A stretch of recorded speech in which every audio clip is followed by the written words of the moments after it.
Калі в Иране забили лидера краины Аятоллу Хаменеи, то Лукашенко 3 дні маўчаў, бо меў больш важныя задачи.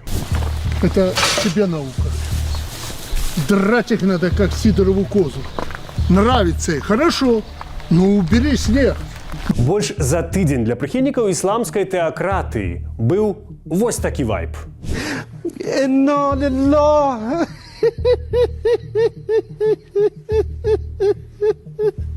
Але не для ўсіх. Іранцы, якія не любяць ісламскую дыктатуру, наадварот, святкавалі.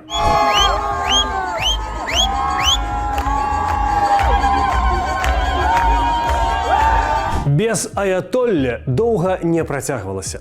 8 сакавіка, у дзень жанчын, там абралі новага Хаменеі. Літаральна, новым лідарам Ірану, галоўным аяталой, рахбарам або валі-факіхам стаў сын загінулага Алі Хаменеі. 56-гадовы Муджтаба Хаменеі.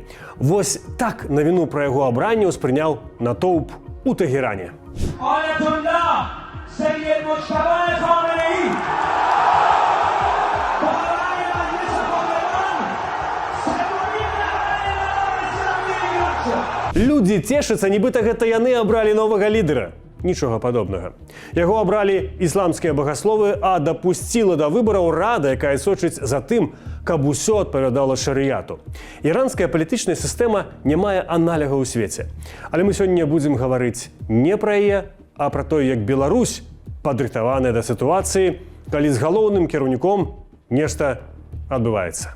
Пока вы меня не убьете, других выборов не будет. Па аналогіі з Іранам у галаву прыходзіць думка пра ўласных дзяцей. У Лукашэнкі афіцыйна 3 сыны. Але самым папулярным застаецца, безумоўна, малодшы Мікалай. Большасць размоваў пра яго. А хотел бы ты стать преемником президента Беларуси? Многие люди спрашивают у меня этот вопрос. Я, честно, не очень бы мне хотелось стать президентом, потому что это будет очень сложная жизнь. Не уверен, что я готов к ней. Новы лідар Ірану таксама не займаў дзяржаўных пасад, не выступаў з публічнымі прамовамі і ў адрозненне ад Колі Лукашэнкі нават не даваў інтэрв'ю. У адкрытым доступе апублікавана толькі некалькі ягоных фатаграфій і відэазапісаў. Адзін з чальцоў Савета экспертаў, духоўнага органа, які выбірае вярхоўнага лідара, 2 гады таму заявіў, што Алі Хаменеі выступаў супраць ідэі вылучэння уласнага сына кандыдатам на гэтую пасаду. Я вам просто клянусь, этого никогда не будет. Мои дети после меня не будут президентами.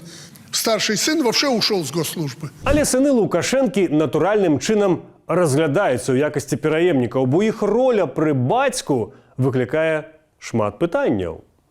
Дмітрый нібыта кіруе прэзідэнцкім спартыўным клубам. Але апрача таго, ён ганаровы пасол Беларусі ў Эфіопіі. А напрыканцы мінулага году кіраўнік гэтага прэзідэнцкага спартыўнага клуба наведаў, невядома чаму, Інданезію, дзе разам з міністрам сельскай гаспадаркі гэтай краіны абмяркоўваў супрацоўніцтва у аграрнай галіне. Інданезія, Эфіопія, прэзідэнцкі спартыўны клуб?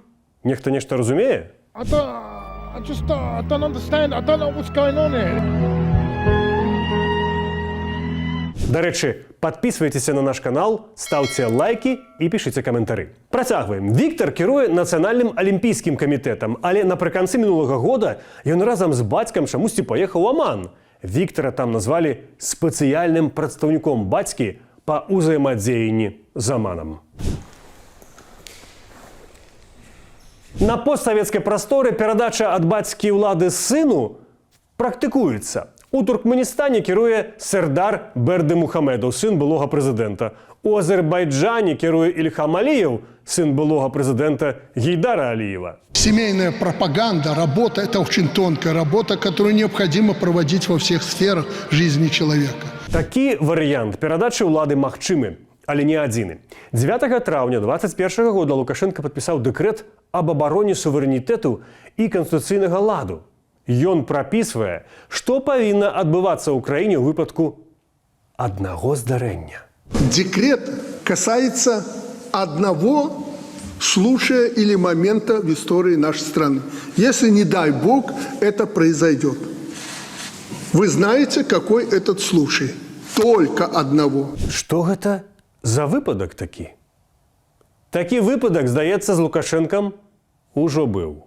Слушай, в 94-м меня расстреляли на восточной границе. Меня расстреляли, но я не сдался. Гэта дэкрэт на выпадак забойства Лукашэнкі. Ён вызначае, як будзе кіравацца краіна, калі б Лукашэнка загінуў у выніку замаху, тэракту, знешняй агрэсіі, ці нечага падобнага. Калі б гэта здарылася, улада часова перайшла б да Рады бяспекі. У краіне неадкладна б увялі надзвычайнае або ваеннае становішча, а Рада бяспекі прымала б рашэнне пра далейшыя крокі і арганізацыю выбараў. Зараз дзяржсакратаром гэтай рады з'яўляецца ураджэнец Расіі і выпускнік Маскоўскай военной вучэльні Александр Вольфович.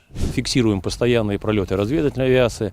Ну, то есть совсем не миролюбивая политика исходит от наших, к сожалению, соседей. Гэты дэкрэт фактычна перанёс ключавую ролю ў крызіснай сітуацыі на Савет бяспекі, дзе дамінуюць сілавыя структуры.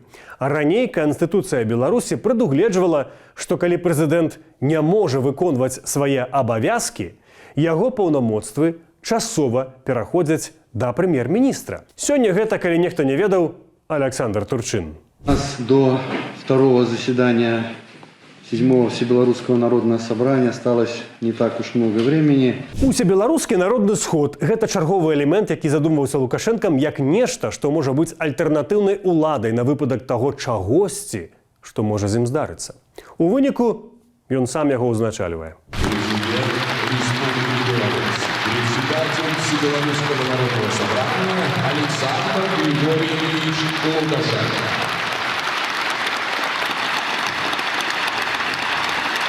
Калі нехта забыўся, то ў 2022 годзе Лукашенко змяніў Канстытуцыю. Усебеларускі народны сход стаў дзяржаўным органам і не абы якім, ён абвешчаны вышэйшым прадстаўнічым органам народа. Усебеларускі народны сход задумваўся як яшчэ адзін цэнтр улады, які можа ўплываць на палітыку краіны. Ён можа вызначаць напрамкі развіцця краіны, удзельнічаць у канстытуцыйных працэсах, зацвярджаць дакументы нацыянальнай бяспекі, уводзіць надзвычайнае або ваеннае становішча, разглядаць легітымнасць выбараў і нават можа адхіліць прэзідэнта ад пасады, які, дарэчы, і ўзначальвае УНС. На паперы гэты сход можа шмат чаго, але на практыцы гэта чарговае зборышча за грошы беларускіх падаткаплатнікаў, дзе чыноўнікі бясконца хваляць Лукашенко. Уважаемые делегаты, мы все с вами видим, как напряженно работает наш президент по внешнему периметру. И мы стараемся соответствовать. Паводле адных, УНС можа стаць механізмам перадачы ўлады, калі Лукашенко стоміцца ад яе. Або спосабам захаваць уплыў нават пасля сыходу з пасады прэзідэнта. Але ці трэба сыходзіць? Не надо тут замыкаться на Лукашенко. Лукашенко свое сделал.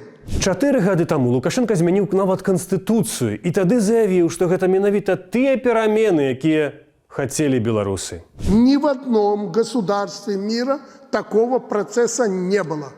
А што насамрэч змяніла абнаўленне той Канстытуцыі? Новая роля ўсебеларускага народнага сходу, я ўжо казаў, гэта раз. У новай Канстытуцыі таксама з'явілася норма.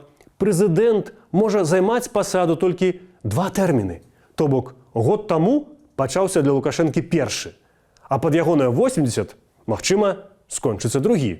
Ну, калі не зменіцца Канстытуцыя. Я уже наелся президентства вот так. Таксама была ўведзеная норма, што былы прэзідэнт не можа быць прыцягнуты да крымінальнай адказнасці за дзеянні падчас прэзідэнцтва. Таксама ён можа стаць пажыццёвым членам Савета Рэспублікі. З Канстытуцыі прыбралі норму пра імкненне Беларусі быць нейтральнай дзяржавай і знікла згадка пра бяз'ядзерны статус. В выніку не давялося доўга чакаць. Считаю размещение таких комплексов, как Орешник, на территории Республики Беларусь возможным. 5 апошні год Лукашенко гаворыць пра падрыхтоўку сыходу.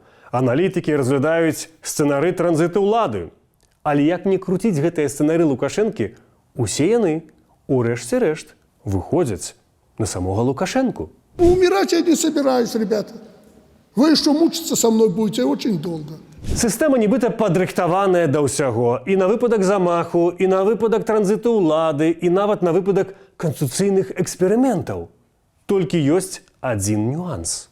У любой з гэтых схем у фінале ўсё роўна атрымліваецца Лукашенко. І не выключана, што нават пасля сваёй смерці.